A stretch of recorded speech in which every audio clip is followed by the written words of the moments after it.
क्या आपके भी शरीर में इस तरह की नीली गांठ बन चुकी है जो दबाने पे गायब हो जाती है और वापस छोड़ने पे वापस आ जाती है? क्या आप चिंतित है ये किसी प्रकार का ट्यूमर तो नहीं है? तो आइए आज हम बात करते हैं वैस्कुलर मालफॉर्मेशन यानी कि नसों के गुच्छों के बारे में। नमस्ते, मैं हूं डॉक्टर यजुष जैन और आज मैं आपको बताऊंगा कि एक वीनस मालफॉर्मेशन क्या होती है, जिसे हम देसी भाषा में बोलते हैं कि नसों का गुच्छा बन जाना। ये नसों का गुच्छा कभी कभार बचपन से ही प्रेजेंट होता है या फिर किसी चोट लगने के कारण शरीर के किसी हिस्से पे हमें दिखाई देने लग जाता है। ये जनरली नीले रंग का होता है। ये डिमार्केट करता है कि ये बहुत ही इसमें स्लो फ्लो वाला ब्लड इसमें घूम रहा है। अगर हम इसमें अल्ट्रासाउंड पे देखते हैं तो हमें दिखता है कि ब्लड बहुत ही धीमी गति से इसके थ्रू एक जगह से दूसरी जगह पे जा रहा है। नॉर्मली जो नसें होती है हमारे शरीर में सीधे सीधे रास्तों पे ट्रेवल करती हैं, स्ट्रेट पाथ्स में ट्रेवल करती हैं, पर जब ये चोट लगती है या बचपन में ग्रोथ के समय पे ये नसें प्रॉपर तरीके से डेवलप नहीं होती और एक तरीके का गुच्छा बना लेती हैं, टेढ़ी मेढ़ी जिग जैग फॉर्म में बंच सा बना लेती हैं और इस वजह से वहाँ पे एक स्वेलिंग दिखने लग जाती है। वो इसलिए होता है क्योंकि वहाँ पे ब्लड की पूलिंग हो जाती है, खून इकट्ठा हो जाता है। जब हम इसे दबाते हैं तो सारा खून निकल जाता है और जैसे ही हम छोड़ते हैं तो गुब्बारे की तरह वो वापस सारे ब्लड को सक कर लेता है और फिर से अपेयर होने लग जाता है। अब सबसे पहले ये समझते हैं कि ये कितनी खतरनाक बीमारी है और क्या इसके ट्रीटमेंट की ज़रूरत है। तो 70 to 80% जो हमारे इस तरीके की ट्यूमर्स मिलते हैं, इनको हम ट्यूमर्स बोलते हैं, हमारे मरीजों को किसी प्रकार की दिक्कत नहीं देते। हाँ,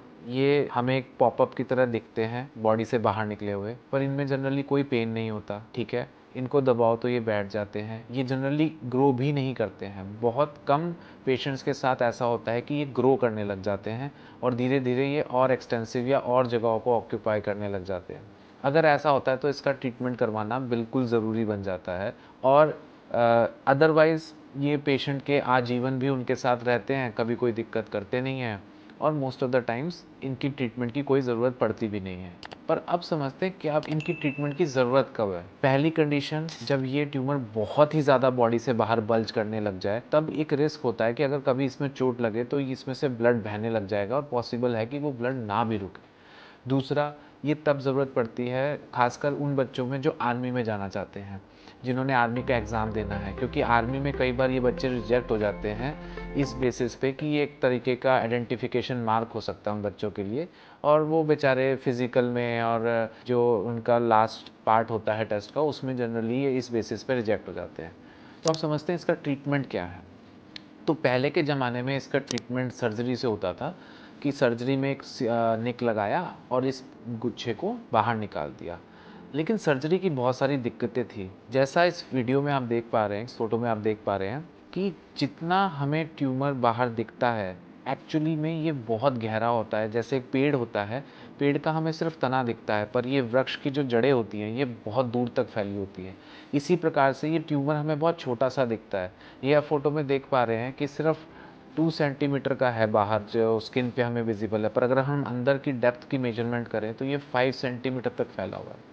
तो जनरली ये सर्जन्स के लिए बड़ी दुविधा वाली बात हो जाती थी कि वो एक जगह पे निक लगाते थे, कट लगाते थे, तो पता लगता था अरे यहाँ पे नहीं ख़त्म, ये तो और पीछे जाके है, और ऐसे करते करते करते बहुत ही बड़ा चीरा लग जाता था। अब आप खुद सोच के देखिए, 5 कहाँ 2 सेंटीमीटर और कहाँ 5 सेंटीमीटर, डबल से भी ज़्यादा। तो आप खुद समझ सकते हैं। और फिर उस सर्जरी के बाद जो फ्यूचर्स आएंगे, उसके निशान, उनमें पस बनने की चांसेस और सो मैनी कॉम्प्लिकेशंस जो सर्जरी से रिलेटेड होती हैं। प्लस सर्जरी को करने से पहले बेहोश रखना पड़ेगा, आपको खाली पेट रहना पड़ेगा, सर्जरी के बाद खाली पेट रहना पड़ेगा। तो सर्जरी इतनी आसान नहीं है। जो आजकल लेटेस्ट टेक्निक फॉलो करी जाती है और जो सबसे ईजिएस्ट मेथड है इसको ट्रीट करने का, वो है स्क्लेरोथेरेपी। जैसे आप इस वीडियो में देख पा रहे हैं कि एक हम इंजेक्शन भरते हैं स्क्लेरोजेंट एजेंट का और एक पतली सी निडल में उसको ले जाके जो हमारी वेन ख़राब है उसके अंदर एंटर करके और इस एजेंट को हम वहाँ छोड़ देते हैं और विद इन 24 आवर्स सारी की सारी जो वेन्स हैं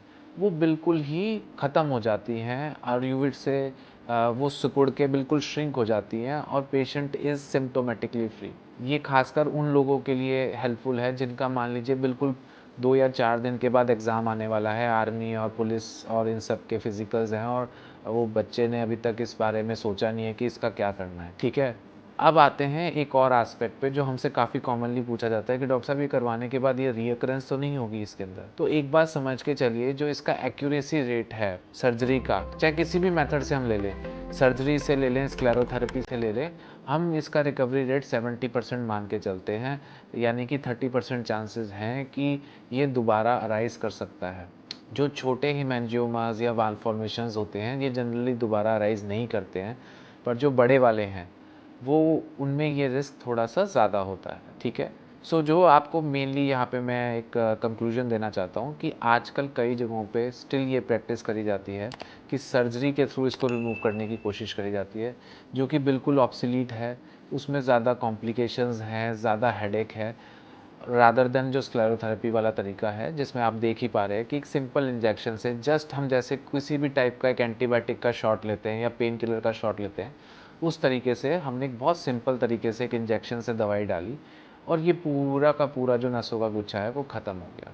थैंक यू सो मच। अगर आपको हमारी वीडियो अच्छी लगी तो आप प्लीज़ हमारे चैनल को लाइक करें, सब्सक्राइब करें और ये वीडियोस अपने फ्रेंड्स और फैमिलीज़ के साथ शेयर करें। माइट बी पॉसिबल किसी को इस तरीके की ट्रीटमेंट की ज़रूरत हो और वो अननेसेसरी किसी प्रकार की सर्जरी में उलझ के खड़े हो जाएं।